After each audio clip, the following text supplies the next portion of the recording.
গত রবিবার 10 নভেম্বর দুর্বার রাজশাহী তাদের অফিসিয়াল ফেসবুক পেজে একটি পোস্ট করেছিল, যেখানে তারা বলেছিল যে তারা কিছু এক্সাইটিং লোকাল এবং এক্সাইটিং কিছু বিদেশি ক্রিকেটারকে তারা তাদের দলে ভেড়াচ্ছে তাদের দলকে বুস্ট আপ করার জন্য। প্রথমত, প্রত্যেকটি দলকে লোকাল ক্রিকেটারের ক্ষেত্রে 14 জন লোকাল ক্রিকেটারকে দলে ভেড়ানোর সুযোগ দেওয়া হয়েছে সর্বোচ্চ। এর মধ্যে অলরেডি দুর্বার রাজশাহী দল লোকাল 14 জন ক্রিকেটারকে ড্রাফটের আগে, ড্রাফট এবং ড্রাফটের পরে মিলে তারা দলে ভিড়িয়ে ফেলেছে। এখন 14 জনের বাইরে তারা আর কাদেরকে দলে ভেড়াচ্ছে এবং কাদেরকে দলে ভেড়াতে পারবে, আদৌ তারা পারবে কিনা সেটা নিয়ে আমার মনে একটা সংশয় আছে যে তারা কোন ক্রিকেটারকে দলে ভেড়ানোর কথা বলছে। অলরেডি তো 14 জন হয়ে গেছে, তারা তো আর কাউকে নিতে পারবে না, এটা একটা প্রশ্ন গেল। তারা বলেছে যে তারা কিছু এক্সাইটিং বিদেশি ক্রিকেটারকে তাদের দলে ভেড়ানোর চেষ্টা করছে। আমরা সকলেই জানি যে তারা ড্রাফট থেকে মাত্র 2 জন বিদেশি, লাহিরু সামারাকুন এবং সাদ নাসিমকে দলে ভিড়িয়েছে। তারপর তারা আর কোনো বিদেশি ক্রিকেটারকে দলে ভেড়ায়নি। বিভিন্ন সময় বিভিন্ন ক্রিকেটারের নাম শোনা গিয়েছে, কিন্তু সবগুলোই পরবর্তীতে আসলে সত্য হয়নি, যার কারণে এখন দুর্বার রাজশাহী তারা কিছু এক্সাইটিং বিদেশি ক্রিকেটারকে তাদের দলে ভেড়ানোর চেষ্টা চালাচ্ছে এবং সেই হিসাবে তারা এই ফেসবুকে পোস্ট দিয়েছে এবং দর্শকদের গ্যাস করার জন্য বলছে যে তারা কাদেরকে দলে ভেড়াচ্ছে। প্রথম কথা হচ্ছে, গ্যাস আমরা করবো কিভাবে? কারণ অলরেডি আমরা এখন পর্যন্ত কিছু জানতে পারিনি। যেই নামগুলো আকাশে বাতাসে ঘুরে বেড়াচ্ছে দুর্বার রাজশাহীকে নিয়ে, সেগুলোর বেশিরভাগই আসলে সত্য হওয়ার কোনো সম্ভাবনা নেই। আর তারা যদি ওই ঢাকা ক্যাপিটালস বা অন্যান্য ফ্রাঞ্চাইজির মতো কিছু হিন্ট দিত যে একটি ক্রিকেটারের কাট আউট দিয়ে, যে তখন আমরা গ্যাস করতাম, তাহলে একটি কথা ছিল। কিন্তু তারা কোনো কাট আউট না দিয়ে তারা গ্যাস করতে বলছে কাদেরকে। এর মধ্যে কিছু নেগেটিভ কমেন্ট, যারা নেগেটিভ কমেন্ট করছে, দিলশান মুনাবিরা, রায়াদ এমরিত, ক্রিস্টোমাস শান্টকি, কেস্ট্রেক উইলিয়ামসের মতো নাম লিখছে। জোকসে পার্ট, এখন কথা হচ্ছে যে তারা আসন্ন বিপিএল এ দুর্বার রাজশাহী বিদেশি ক্রিকেটারের মধ্যে কাকে বা কাদের দলে বেড়াচ্ছে। একটি নাম সামনে এসেছে এবং কিছু বিশ্বস্ত সূত্র থেকে জানতে পেরেছি যে দুর্বার রাজশাহী দল ইংল্যান্ডের পেস বোলিং অলরাউন্ডার বেনি হাওয়েলকে দলে ভেড়ানোর চেষ্টা করছে। ইংল্যান্ডের পেস বোলিং অলরাউন্ডার হলেও এখন পর্যন্ত তার ন্যাশনাল টিমের অভিষেক হয়নি। এখন পর্যন্ত সে ফ্রাঞ্চাইজ ক্রিকেটে 238টি টি-20 ম্যাচ খেলেছে। বিপিএলও তার খেলার অভিজ্ঞতা আছে। এখন পর্যন্ত সে Chattogram challengers, Khulna titans, Rangpur riders এবং সর্বশেষ গত বিপিএলে সিলেট স্ট্রাইকার্সের হয়ে খেলে গিয়েছে এবং তার বিপিএলে কিন্তু তার ট্র্যাক রেকর্ড ভালো। এছাড়া ইন্টারন্যাশনাল ক্রিকেটে এরকম একজন ক্রিকেটারের খুব দরকার দুর্বার রাজশাহী দলের মধ্যে, কারণ দুর্বার রাজশাহী দল যদি আমরা দেখি, তাদের 14 জন লোকাল ক্রিকেটারের মধ্যে একজনও পেস বোলিং অলরাউন্ডার নেই। অন্যদিকে বিদেশি 2 জনের মধ্যে লাহিরু সামারকুন একজন পেস বোলিং অলরাউন্ডার আছে, কিন্তু তার উপরে আপনি ওইভাবে ভরসা করতে পারেন না। 27 বছর বয়সী লাহিরু সামারকুন শ্রীলঙ্কার একজন ক্রিকেটার, মোটামুটি ফ্রাঞ্চাইজ ক্রিকেটে ভালো খেলছে, খুব বেশি একটা ম্যাচ খেলার তার অভিজ্ঞতা নেই। অন্যদিকে বেনি হাওয়েলকে যদি তারা নিতে পারে খুব ভালো হবে, কারণ বেনি হাওয়েল এখন পর্যন্ত 34 বছর বয়সী পেস বোলিং অলরাউন্ডার। তার মিডিয়াম ডানহাতি পেস বোলিংয়ের পাশাপাশি সে right arm off break spin বলটা করতে পারে, যেটা আমরা বিগত বিপিএল সিরিজ স্ট্রাইকার্সে দেখেছি। এর আগে রংপুর রাইডার্সে খেলেও সে স্পিন প্লাস পেস বল তারা সে করেছে।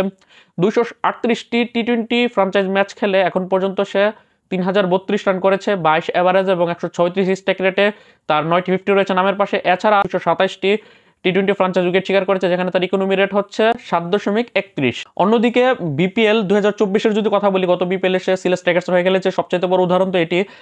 সিলেট স্ট্রাইকার্সের হয়ে গত বিপিএলে সে 9 ম্যাচ খেলে 7 ইনিংসে ব্যাট করে 229 রান করেছে, 57 এভারেজ, 144 স্ট্রাইক রেটে, 2টি 50ও খুব সম্ভবত করেছে। পাশাপাশি তার বোলিংয়ে 9 ম্যাচে সে 10টি উইকেট শিকার করেছে, 6.67 ইকোনমি রেটে, 15 রান দিয়ে 3টি তার বেস্ট। তো এরকম একজন পেস বোলিং অলরাউন্ডার বা স্পিন বোলিং অলরাউন্ডার যাই বলি না কেন, মিডল অর্ডার এবং লোয়ার মিডল অর্ডারে বিধ্বংসী ব্যাটিং করতে পারে, ভালো ফিনিশিং করতে পারে, এরকম একটা ক্রিকেটার দুর্বার রাজশাহী দলে হলে, দুর্বার রাজশাহীর যে বিদেশি নিয়ে যে একটি কন্ট্রোভার্সি চলছে, তারা ভালো বিদেশিকে দলে বেরাচ্ছে না, সেটা অনেকাংশে কমে যাবে। যদিও একজন ক্রিকেটার দিয়ে সম্ভব না, আরও কিছু ক্রিকেটার লাগবে। অলরেডি দুর্বার রাজশাহী অনেক ক্রিকেটারের সাথে যোগাযোগ করছে। দুর্বার রাজশাহী এখন পর্যন্ত বেনি হাওয়েলের সাথে কথা বলছে, তবে এখন পর্যন্ত বেনি হাওয়েলটা ফাইনাল হয়নি।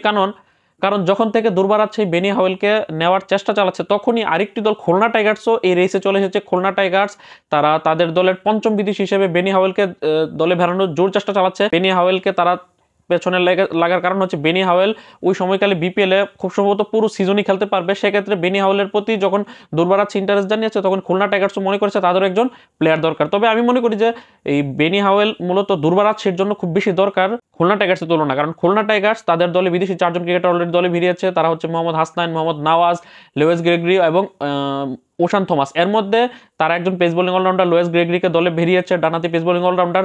তাদের থেকে প্রয়োজনটা বেশি মূলত এই দুর্বার রাজশাহীর। তবে খুলনা টাইগার যদি বেনি হাওয়েলকে সুযোগে নিতে পারে, তাহলে তারা কাদের দরকার কাদের না দরকার সেটা তো তাদের দেখার বিষয় না। অন্যদিকে যদি আমরা আরেকটি বিষয় পরিলক্ষিত করি, সেটা হচ্ছে যে সিলেট স্ট্রাইকার্স দলে গত বিপিএলে বেনি হাওয়েল খেলেছে। এখন আসন্ন বিপিএলে বেনি হাওয়েলকে তারা কেন দলে ভেরাচ্ছে না, অথবা তারাকে আদৌ এই বেনি হাওয়েলকে নিয়ে শেষ পর্যন্ত তারা প্রথম দিকে তো নিতে চাচ্ছে না, কিন্তু এখানে যদি দুর্বার আছে এবং খুলনা টাইগার্স খুব বেশি হাইপ ক্রিয়েট করে ফেলে এই প্লেয়ার বেনি হাওয়েলকে নিয়ে, সেক্ষেত্রে সিলেট স্ট্রাইকার্সও হয়তো শেষ পর্যন্ত তাকে পেতে চাইবে, কারণ গত বিপিএল কিন্তু সিলেট স্ট্রাইকার্সের হয়ে সে দুর্দান্ত খেলেছে, যেটা বললাম 9 ম্যাচে 229 রান করেছে, 57 ওভারে 144 স্ট্রাইক রেটে গত বিপিএল সিলেট স্ট্রাইকার্সের হয়ে সর্বোচ্চ রান স্কোরার ছিল সে, এবং 9 ম্যাচে 10 উইকেট শিকার করেছে সিলেটের হয়ে, গত বিপিএল সিলেটের হয়ে তৃতীয় সর্বোচ্চ উইকেট টেকারই ছিল, উইকেট শিকারী ছিল সে। তাহলে এরকম ক্রিকেটারকে বেনি হাওয়েলকে তারা এখন পর্যন্ত কেন নেয়নি, সেটাও অনেক বড় একটা মিস্ট্রি বলা চলে।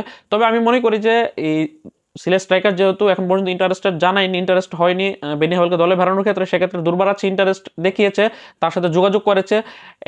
এখন খুলনা টাইগার্স আর দুর্বার যেই বেনি হাওয়েলকে নিতে চাক না কেন, তার মধ্যে খুব করে চাইবো যাতে দুর্বার রাজশাহী শেষ পর্যন্ত বেনি হাওয়েলের সাথে ডিলটা ডান করতে পারে, কারণ তাদের দলের মধ্যে যে একটা অবস্থা, সেই হিসাবে বেনি হাওয়েল যদি দলে আসে, তাকে দিয়ে তারা অফ ব্রেক স্পিন বলটাও করতে পারে, তাছাড়া তাকে দিয়ে মিডিয়াম পেস বোলিং করাতে পারবে, মিডল অর্ডারে দুর্দান্ত ব্যাটিং করতে পারে, ফিনিশিং করতে পারে, এরকম একটা প্লেয়ার তাদের দরকার। লাহির ওসমানের কোনো একজন পেস বোলিং অলরাউন্ডার রাজশাহীর, কিন্তু তার উপরে আপনি বেনি হাওয়েলের মতো ভরসা করতে পারবেন না।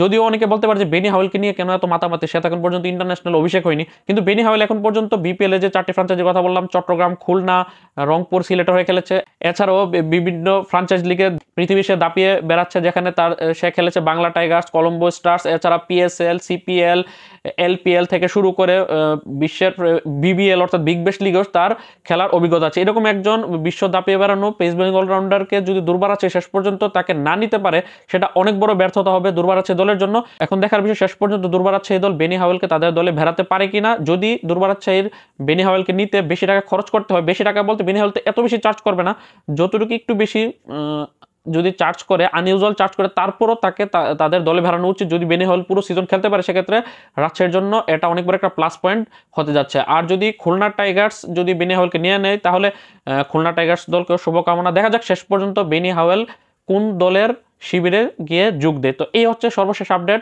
দুর্বার আছে দলকে নিয়ে। আর দুর্বার আছে এছাড়া বেনি হাওয়েল বাদে আর কার কার সাথে যোগাযোগ করছে সেই ব্যাপারে কিছু নির্দিষ্ট কিছু ধারণা পাওয়া যায়নি, তবে কিছু ক্রিকেটারের নাম শোনা যাচ্ছে, তবে যেসব নাম শোনা যাচ্ছে সেগুলো আসলে ফেক বলেই মনে হচ্ছে। আর লোকাল ক্রিকেটারদের ক্ষেত্রে তারা 14 জনের বাইরে কাদেরকে দলে ভেড়াতে চাচ্ছে সেটাই এখন মিস্ট্রি, সেটা আমি দেখার অপেক্ষায় আছে যে দুর্বার আছে কোন লোকাল ক্রিকেটারকে দলে ভেড়ায়। আর এখন পর্যন্ত তাদের দলের কোচ বা ম্যানেজমেন্টে কারা হতে যাচ্ছে, কে ক্যাপ্টেন হতে যাচ্ছে, সে ব্যাপারে কিছু জানা যায়নি। যখনই সেই আপডেট আসবে আপনাদের সামনে, ততক্ষণ আমি সেটা শেয়ার করবো। ততক্ষণ পর্যন্ত ভালো থাকুন, সুস্থ থাকুন, স্পোর্টস ঐতনিক চ্যানেলের পাশে থাকুন। আল্লাহ হাফেজ।